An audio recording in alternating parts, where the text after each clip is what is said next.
Namaskar. I, Himanshu Jain, warmly welcome all my viewers in this episode of The Classics. Today, we are honored to have a very special guest with us. She is an Indian para-athlete who won 6 international and national medals in club and discus throw sports events. In 2018, she made us all super proud by winning gold both at the IPC Grand Prix and the Asian Para Games. Let me inform you all that she has already qualified for the 2020 Tokyo Paralympics and is working hard to get us another victorious medal. She is none other than the very inspiring Ekta Bhyan. Welcome, ma'am. Thank you. Thanks a lot. So, ma'am, my first question is how did you overcome quadriplegia and resume studying again? Yeah, in 2003, I met with a road accident, and in that accident, I had spinal cord injury, and that resulted in quadriplegia. It means my upper limbs are partially paralyzed, and my lower limbs are completely paralyzed, and upper limbs are partially paralyzed. So at that time, it was very difficult to accept the things, the situation. But somewhere I felt that it is very important for me to focus on the things that are with me, like what the things I could do, instead of focusing on the things that were lost. And moreover, at that time, the perception of society towards me and my disability was very discouraging, and they used to say very uncomfortable things for me and my family, that I won't be able to be financially independent, or I would be dependent on the family for the rest of my life. So those are things at that time were very challenging, but somewhere I was sure from inside that I have to be financially independent, and I will focus on the things that are in my control instead of focusing that is not in my control or what was lost in the accident.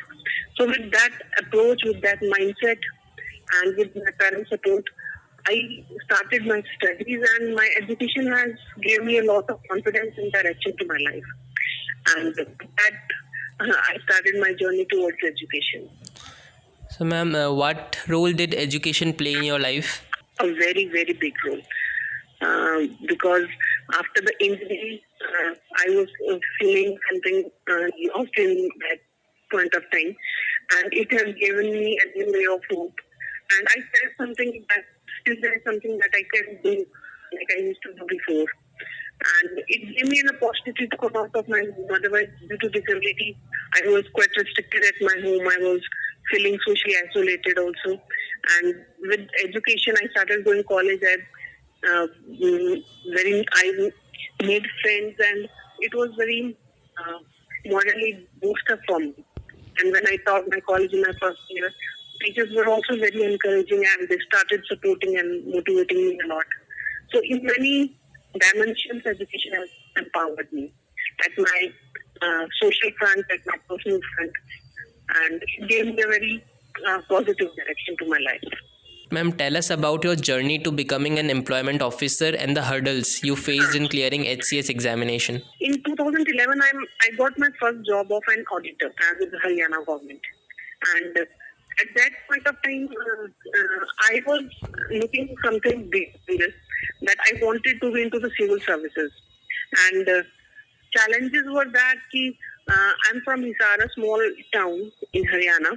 There were at that point of time in 2011, 12, 13, there was some coaching institutes that could provide me that kind of coaching.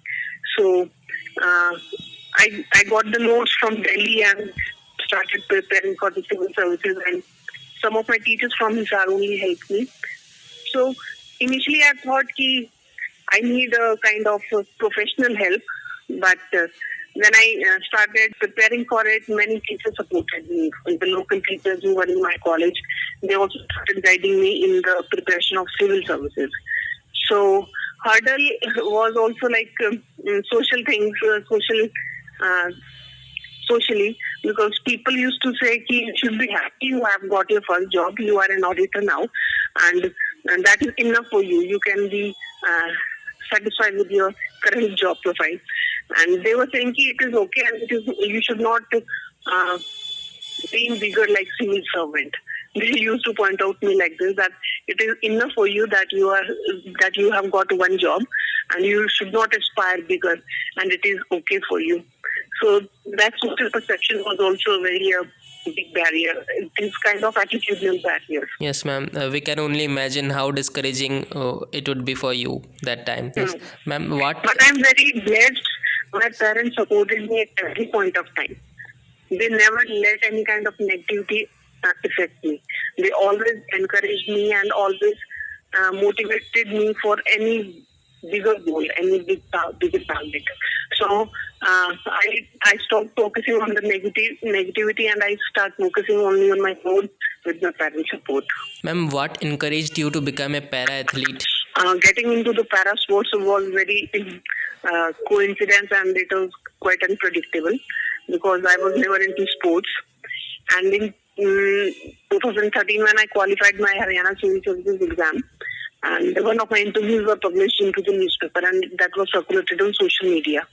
So somewhere that newspaper cutting was circulated on social media. I reached to my present coach, Mr. Amit Saroha. He himself is a quadriplegic para-athlete, and he's an Arjun awardee. So he contacted me and asked me if I want to do something in parasports. So he introduced me into parasports, and I thought of giving a chance because I have been into academics, and I thought that I should give a chance if I bought over here. I should try in the sports too.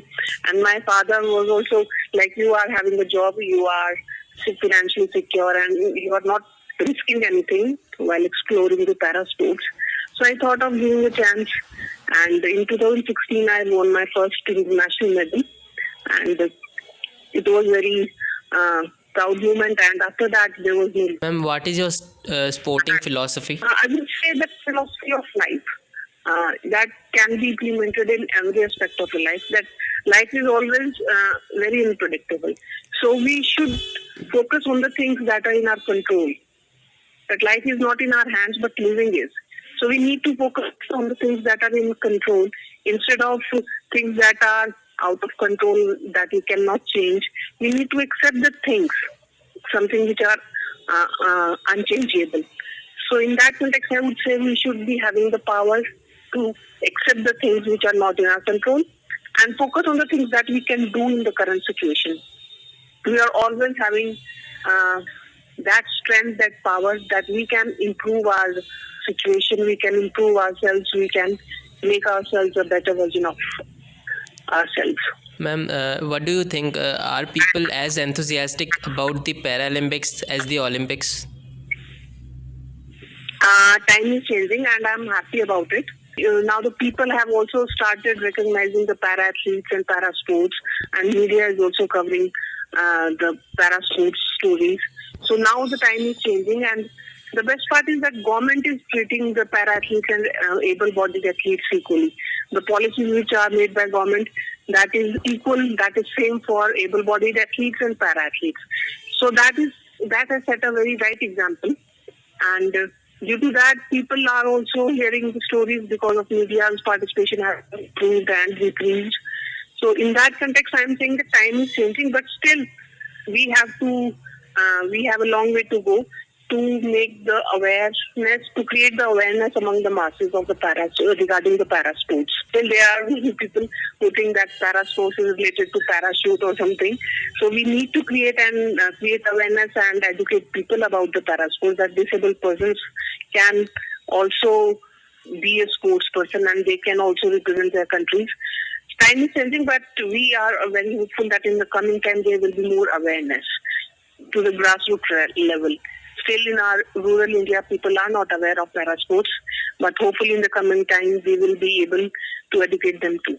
Ma'am, you have made the entire nation proud, not only once but several times. How did you feel after winning gold medal at the Asia Para Games 2018? Share your feelings associated with this big moment. The moment is very close to my heart because that was my first major international event. So that has... after that medal, I have started dreaming for the Paralympics, that I will be winning gold medal in Paralympics. After that medal, I have started dreaming for Paralympics, and it has given me a new direction that it is not only about Asian Games or the World Championships, it is about the Paralympics now. So I started dreaming bigger after that medal. Ma'am, what motivates you to constantly work hard and give such consistent performances? My gold medal in Paralympics is my motivating force. It's me every moment. Like I have to do my best. I have to work harder towards my goal. Ma'am, tell us some of your favorite moments with your coach Amit Saroha during training. The moments are is he's always like, you can still improve, and it is not always like yes, it is okay. His suggestions and his guidance is always like, I can do better. So it is not about he is happy or satisfied with the performance. He always motivates us to work harder, that to improve the performance. So that motivates us in our sports aspect to perform better. It is not about getting satisfied with your performance. It is always about working harder and to improve the performance. Okay. Ma'am, what is that one defining moment in your life till now? Qualifying my Haryana Civil Services exam was a defining moment for me, because that qualifying that exam has completely changed the people's perception toward disabled people. People used to think that I am having this severe disability of quadriplegia, I won't be able to get a job of this high repute, or I won't be able to do this kind of job. So after qualifying that exam and getting into this job, there was huge change in the people's perception, and I could see that in their eyes, and people change their mindset completely towards the disabled persons, that they are also capable of doing the great things, and it is not about their disability will define them or their circumstances will define them. It is their hard work that define them.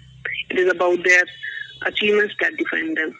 Ma'am, how do you juggle your time between not one but two professions as a civil servant for Haryana and a sportswoman? Initially, I would say it was very difficult, because job, sports, and disability also had some limitations. But slowly, I mastered this act of balancing the both things, and we never know our true power or true potential until we don't push our limits. Either it is in the mental aspect or in the physical aspect. So I used to think that I won't be able to practice on daily basis, but then when I see that I am having a bright future in my career, I am having this thing that I have to do better. So then I started working harder. I started balancing both things together, and my department has also cooperated me a lot, and my family support made this possible for me. They have supported me at every point of time. So with the support and with my mindset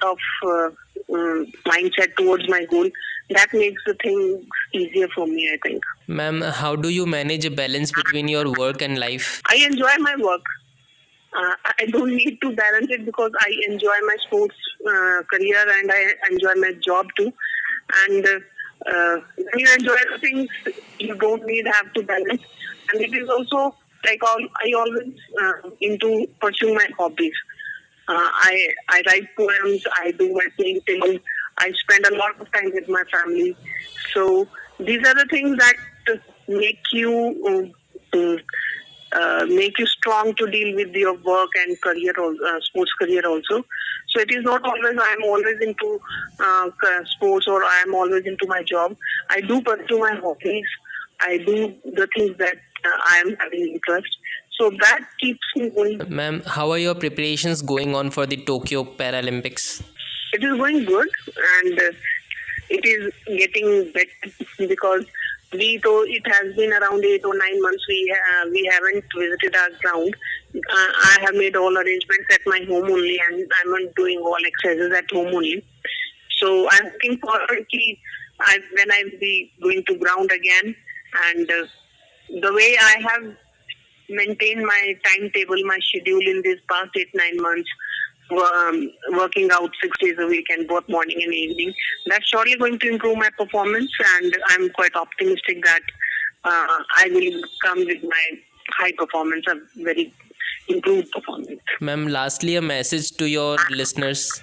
My message would be Firstly, it is about for everyone that uh, there will be challenges in our lives. In everybody's life, there will be challenges, and it is always possible to overcome them with your hard work. Hard work is the key for everything, and we should focus on the things that in our control. That life is not in our hands, it's living this. So we need to focus on the things that can make our lives better. Instead of focusing on negativity or what was lost, we need to focus on the things that are in control. And along with this, I would like to add, we need to be sensitize people. We need to educate people about the needs of disabled persons. Still, there are various kind of attitudinal barriers toward disabled people. They are seen with weird kind of stares whenever they are into the public domain or public places. So there are many kind of attitudinal barriers, some kind of prejudices, or they are judged on the basis of their disability. So we need to eliminate that kind of barriers, mental barriers from our general mindset. And apart from that, there's still large number of population in the disabled community is illiterate. They are not having a regular job. They are dependent on their families. They are not financially independent. So I would like these employment rate and literacy rate should improve, and every disabled person should get a right kind of assistive device also, like wheelchair or artificial limbs or hearing aid or crutches, according to their needs. Because assistive device can make the life of a disabled person very independent and easier. So we need to look at the needs of disabled persons with the right understanding. So we need to sensitize the people. And also, disabled person faces kind of, along with attitudinal barriers, there are infrastructure barriers. At public places, we don't find ramps or lifts, so it is very difficult for us to go at the public places. So if there is wheelchair accessible, accessible friendly transportation, public buildings and the public places, everything should be wheelchair accessible and accessible to every disabled person, either he or she is visually impaired or hearing impaired or orthopedic disabled. So these are the things I would like to convey to the audiences. I thank you wholeheartedly for joining with us and giving me an opportunity to talk to you. It was great talking to you. Same here, Himanshu. Thank you. Thanks a lot.